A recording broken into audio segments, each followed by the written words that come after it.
Local stories, local people. We're taking you inside Western Mass news. It's the Even Better Western Mass podcast with Dave Madsen. Welcome to this week's edition of the Even Better Western Mass podcast. Wherever you are, I do hope you're doing well. Well, my guest this week is Danny Eaton, the producing director of the Majestic Theater in West Springfield. My friendship with Danny goes back some 24 years when my son Greg was on the crew of the Buddy Holly story, the Majestic's first production. I'd pick Greg up after work on Friday and Saturday nights and always catch the finale. My wife Linda and I have been season ticket subscribers ever since, too. We just love the Majestic. Nothing like live local theater, especially at the Majestic. Western Mass News has also been the media sponsor for the Majestic since those early days. Well, COVID-19 shut down the Majestic on March 14th, 2020, during the run of the play, The Pitch. Well, Danny and I talk about that and the theater's reopening in early August with The Pitch. We also talk about plans for the future, both for the theater and for Danny. Here's my conversation with Danny Eaton. Danny, good to see you. Hey, Dave, great to see you as always. I like the look. Huh? Oh, you like the look? I like the look. Is there a part for any play at the Majestic with that, or? Yeah, I think there may be. What, the Karamazov brothers or something like that? Is that it? Well, as we talk here at the end of June, you are finally getting ready to reopen. That date set for August 7th, right? That's the date. Yeah. Now you're coming back with stuff to work out still, but yeah, it's been a long process. Now I know when you made this announcement about opening August 2nd, it was about a week before the governor made his announcement that, oh, by the way, we're going to push the opening up to June. I know it. What's kind of funny about this is, when this all began back in March of 2020, we said, okay, this is going to last for a few months and we'll be able to reopen again in January, So, we put a postcard together, sent it out to all of our patrons and say, okay, January, we'll be back at it, and then as January got close, we had to send out another postcard, it said, well, it wasn't January, now it's going to be June. And then that didn't happen. So we had to send out another postcard. No sooner it's going to be August, because by that time they had announced that August 1st would be lifting all the restrictions, right? So we sent out another postcard, and no sooner had that postcard gone out, like 2 days afterward, Governor Baker said, June, we're going to reopen in June, dropping all the restrictions. And so it's been funny. Really? Now that, my guess is that would have been, there would have been too much to do for you to be able to even think about doing anything in June? Oh, a ton of stuff to do. We have, as an example, we have our lighting crew in there today. They've started going in and checking out all the lighting instruments and all of the dimmers. We've been shut down for 16 months now or something like that. So a lot to do. We've been sending out tickets to people who had tickets for the pitch with their new dates, and the same with 9 to 5. We just kind of picked those up and moved them to different slots in the coming season, and plus a regular season, plus trying to work out auditions for the 3 other plays in the middle of the season. And right now Equity's not allowing in-person face-to-face auditions, and a bunch of stuff to deal with. We've had to hire a COVID compliance officer, and we met with our heating and air conditioning guy yesterday, and we've got to install some new devices, some ionic devices as part of our heating and cooling system, and all kinds of things to do just to get ready to open. So yeah, you just don't turn the key on the door and say, okay, everybody come on in. Nope. So when you reopen on August 6th, you're going to pick up on the play that was running when you shut down on March 14th, 2020, and that would be The Pitch. That's The Pitch. Yeah. We're going to finish out our run of The Pitch. And we kind of had uh, with both the pitch and 9 to 5. We had people who had already purchased a lot of tickets, so we're sitting on a lot of money. So our choice was, well, do we refund all of that money, or do we somehow or another um, pick up and finish out the run of the pitch, and reschedule 9 to 5, and so we can still honor those tickets, and fortunately, I think we've got a really, really, really wonderful audience base, and there have been very, very few people who've actually asked us for refunds. So that's been encouraging. Yeah, I think the one thing we can say about your Majestic audience is they are extremely loyal. Yes, they are. You know them quite well, Dave. As you look at this, let's remind folks about the pitch. I got to see it before the shutdown. It wasn't all that long before the shutdown, but a great play by a local author. Yeah, Stan Freeman, who was lives up in Florence, I believe, or Northampton. Yeah, former Um, Gazette reporter.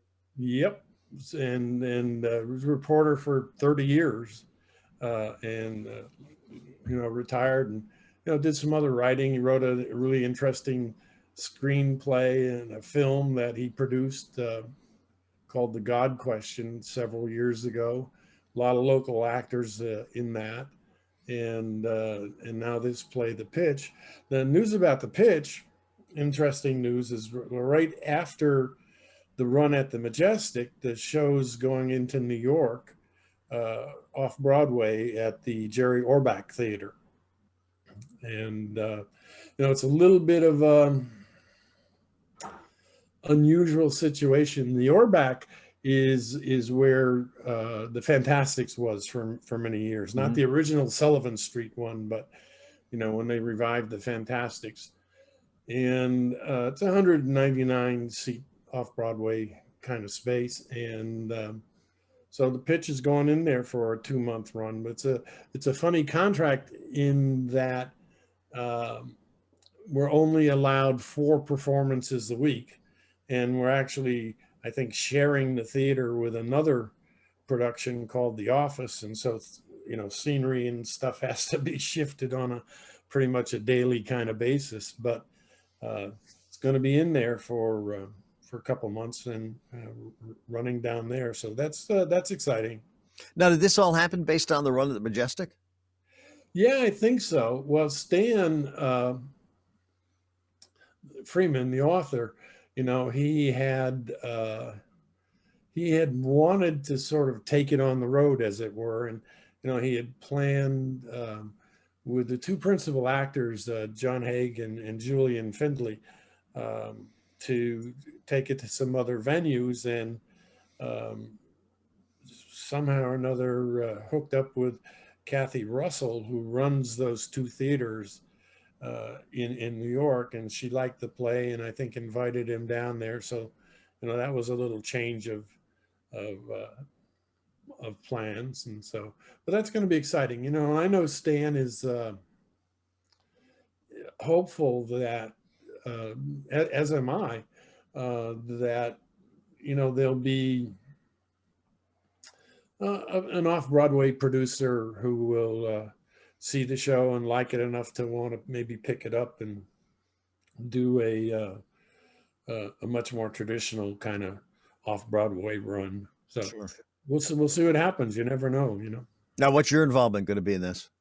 Well, I directed the play, the original production, so I'm going to stick with it. I got to redirect it for the Jerry Orbach Theater. It's a different space. It's a much smaller space, actually. So, and a couple of new actors. They all have to be New York based, and so, there'll be a re-rehearsal process. So, is there a timetable on this? Because I know Broadway's reopening in the fall, right? Yeah, and this is I don't know the exact date. I think it's, we close it at the Majestic on the 29th of August, and I think it's like 2 weeks later Following that, it'll be in New York. So um, it's mid September, and that theater actually has the Jerry Orbach, and the theater upstairs from it has been open. I think it was like one of the very first off-Broadway theaters in New York to reopen after the pandemic, in part because uh, whoever owns the building somehow installed a very sophisticated new air exchange system, and that meets with all the current sort of guidelines that equity and the unions are insisting upon. But what happens with those guidelines? I mean, we're dealing with them right now. Um, as an example, we are required to hire a COVID compliance officer. So all the performers at the Majestic will have to be fully vaccinated, and we actually have to document that to equity, that all the performers are vaccinated. The stage managers all have to be vaccinated, the backstage crew, and so on and so forth, and which is actually a good policy. I approve and like and think that's a very sensible policy, just so that our audience members know that all the performers they're seeing have been fully vaccinated. I think that's a good thing. Sure. Now, how does that apply to the audience too? Will the audience have to be fully vaccinated, or? Well, that's to be determined. The guidelines from equity uh, keep getting modified, and so the end of this week, June 30th, actually, there will be a new set of guidelines. Right now, as you and I are talking, audience members would have to be fully masked, which I am very much opposed to. Yeah. And our position is that if you've been vaccinated, come on in, and you don't need to wear a mask. If you haven't been vaccinated, please do wear a mask. But it's kind of the honor system. Yeah. So we'll see if that guidance changes in at the end of this week. And, Now, does a lot of it depend on what you see in other places across the country? I know, well, like on Broadway, the first one to open on Broadway was Colbert with The Late Show. yeah, And his audience all has to be vaccinated, and but that's the compliance with that. But that's also CBS and not necessarily Actors Equity, right?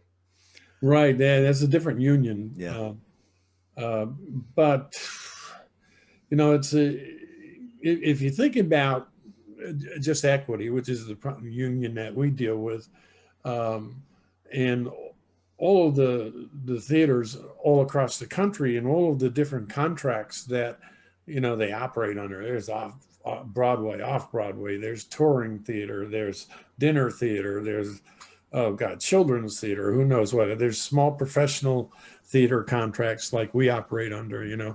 And to come up with a one size fits all policy for all of those. And even the different states, you think about what did I see? Like something like Kentucky, for example, which I believe is like 31% vaccinated, as opposed to Massachusetts, which is 72% vaccinated.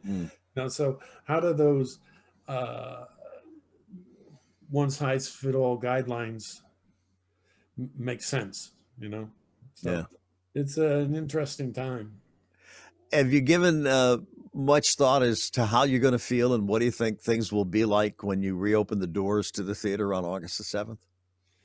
I do think my sense of things is that we are. I don't want to say we're going to be slammed, but I think people are very eager to come back. I run into people at the Stop and Shop or at the gas station fueling up or what have you. And they say, "Hey, Mr. Majestic, what's happening? Can't wait to come back." And so I think in terms of audience will be we'll be, I think, in pretty good shape, and it'll be nice. And I keep thinking about the old Rip Van Winkle story, where you fall asleep, but you wake up, like a year and a half later, and all of a sudden that whole year and a half has just kind of disappeared out of your life. Uh, It feels like that sometimes, doesn't it? yeah, it sure does. It sure does. Well, I can imagine, because you start every play, you come out and greet the audience and talk about all the rules and regulations and what's coming up at the Majestic. Yeah. That's going to be. You think you'll have butterflies? Me? Yeah. Oh God, I've done that so often. No, I don't think No. so. Now, Well, go ahead. what has been a little bit interesting for me, and I sort of break this news a little bit. Um, the In years past, I've toyed with the notion of retiring, and so I mean, you've been through this, and I'd say, what if I did that, what the heck would I do with myself? I had no idea, right? Yeah, yeah. So if there's a silver lining at all in this whole COVID experience, I know exactly what I would do. I mean, I've written a novel, I've written a play, I'm working on a sequel, did some online stuff, watched a lot of Netflix, and so there's kind of been a silver lining in some respects. It is interesting. I mean, yeah, because it's like with me. I mean, all of this hit like about 4 months after I retired, so it was even more bizarre. But yeah, you're right. I mean, it gives you an idea of what life would be like. But it sounds like it's been really, really productive for you. Yeah, it has been. I mean, I've missed being involved with live theater for sure, but um, had to do something in between.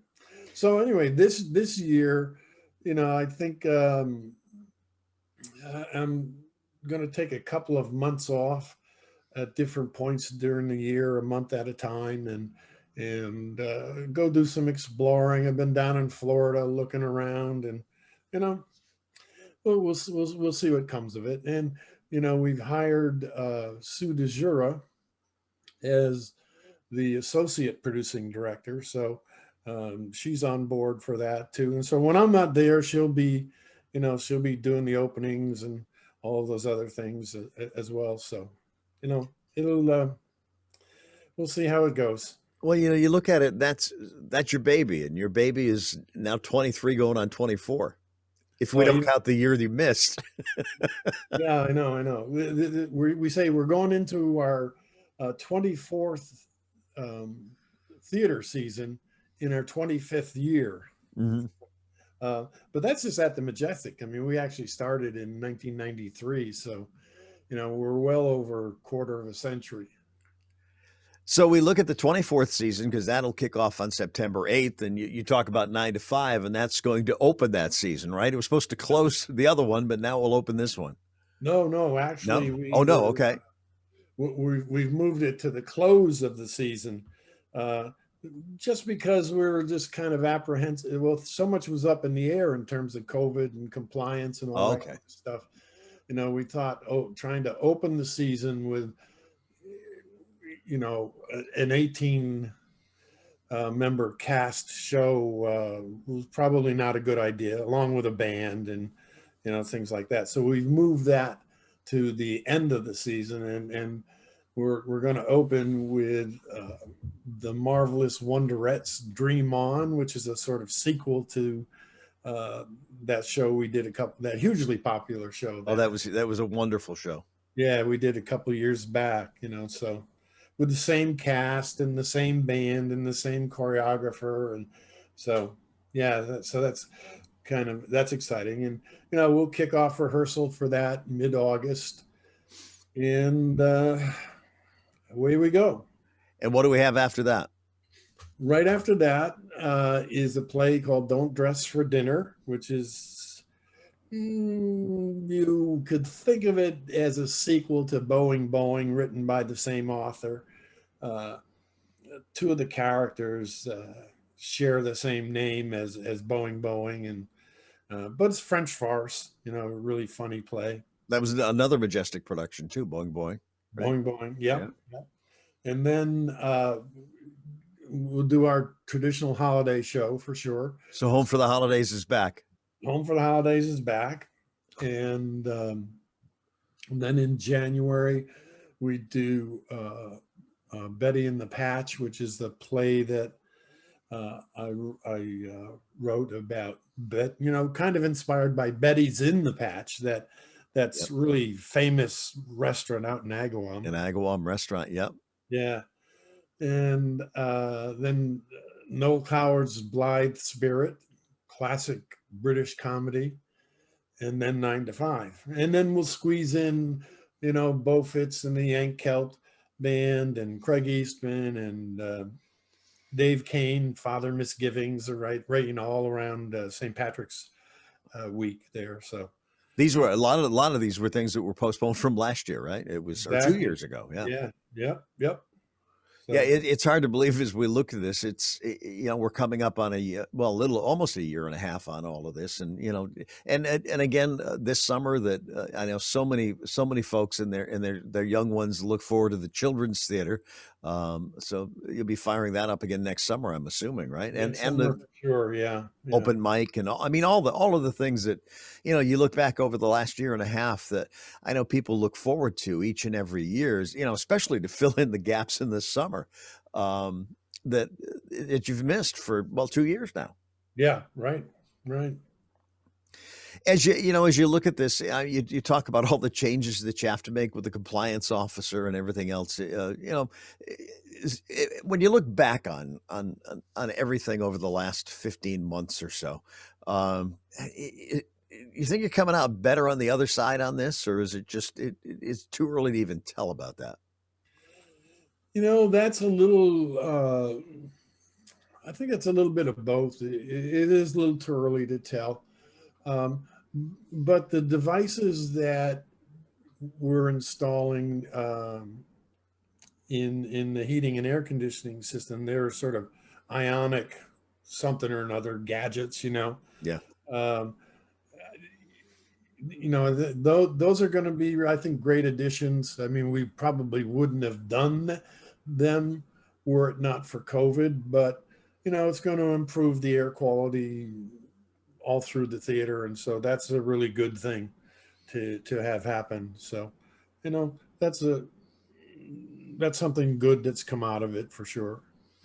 Now, as far as financially and everything else, I mean, you rely a great deal on patrons and everything else. Or everything, you look good, in good shape.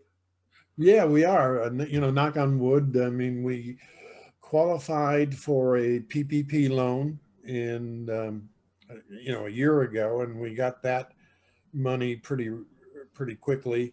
But we were also able to get all of those funds forgiven. That was like $116,000, and used most of it for payroll. We kept people employed as much as we could, and then there was a second round of PPP loans, and we qualified for that and got that money.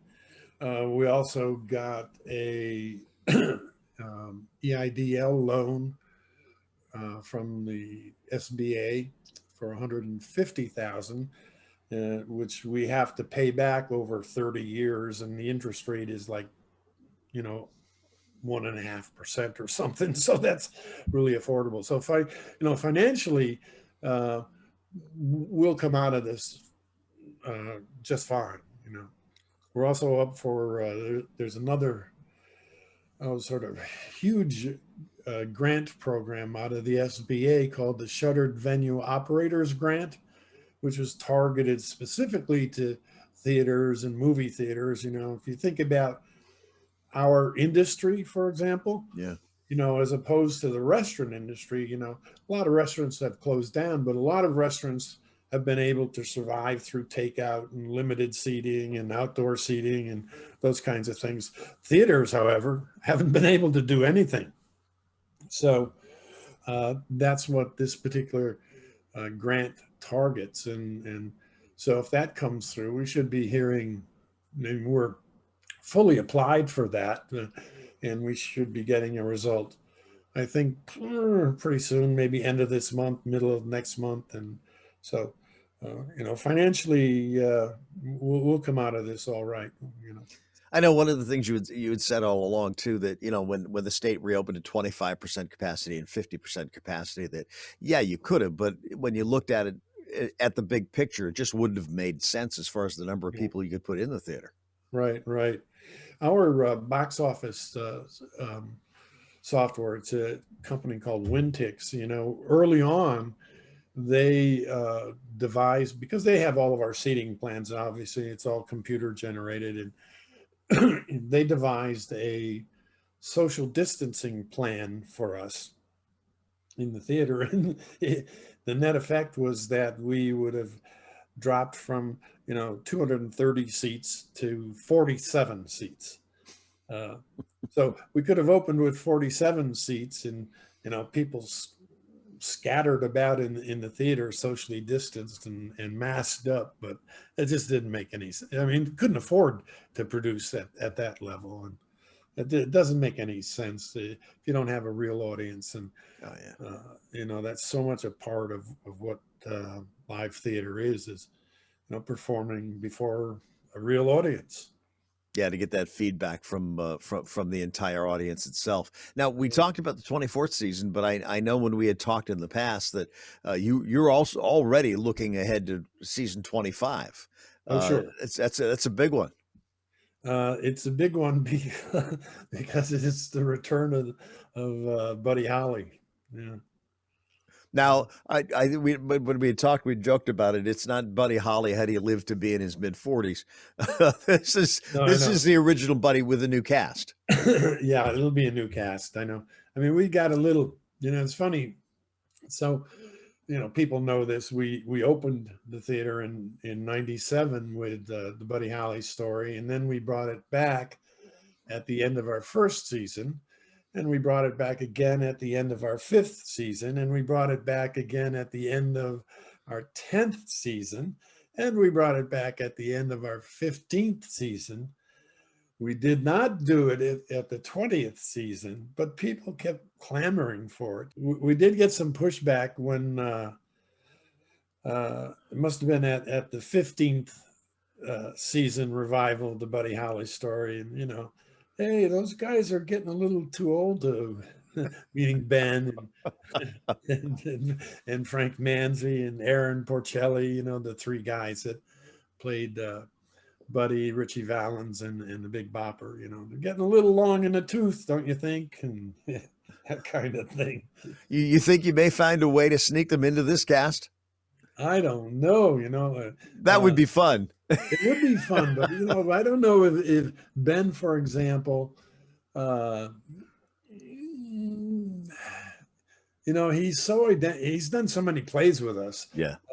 But he's so identified with the Buddy Holly story. I don't know if he'd even be willing to take on one of the character parts. Then I mean, that would be funny to think he'd play Norman Petty, for example. Yeah, yeah.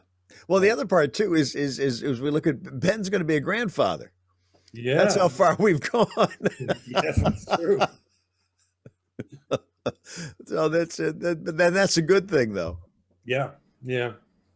I think back, and it's hard to believe that it's been since 1997. But just a wonderful run, and as you talk about, cutting back a little bit, and taking. I mean, the Majestic in theater has been your life, but yes, I always see, Danny, that even if you step back from that, you're never going to retire. You'll be writing and doing all sorts of different things.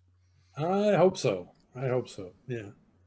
I think, if it got to a point where I might try and negotiate some sort of deal where I, come back once a year and direct a play, or, produce one of my own plays, or, something like that. So we'll see how it goes. Yeah, but the other part too is you are so identifiable with the theater, but and always have been. But obviously, you're confident that the theater is so well established right now that it will do fine. I think so. The what's in thinking about this transition sort of period and moving forward. Um, what's been really at the forefront of our thinking is just the culture at the Majestic, and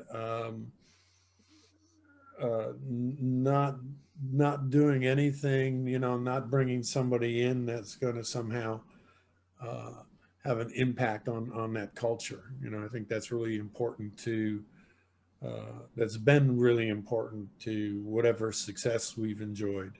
So yeah, Well, I think, yeah, to me, part of that is the culture and the warmth and just the feeling you get when you walk through the front door.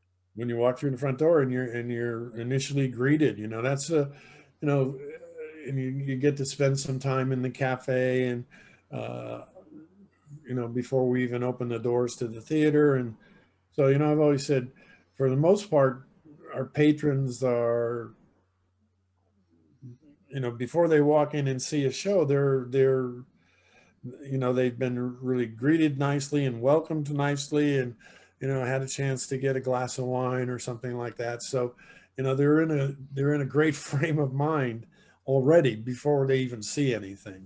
So Well, I uh, always think there's a comfort factor to going to the Majestic too. so I think people are just predisposed to be, before we even open the doors to the theater itself. I mean, that's always an adventure too, because our set designer Greg Trokel does such an amazing job, and you know it's it's new every time, and it's fun to open the doors and for people to get a first glimpse of the set, that we're going to be performing on. And so yeah, it's all part of that culture thing. Yeah, I'm always blown away by the sets. I look at it and go, what you try to envision before you walk through the door, and then what you actually see. Yeah. It's so much fun, and Linda and I have had tickets for a long time, and it's nice to be able to go at any time now and just enjoy everything you have to offer. So it's going to be so much fun to see getting back to normal now. If people are interested in tickets, the box office, or they can just call, right?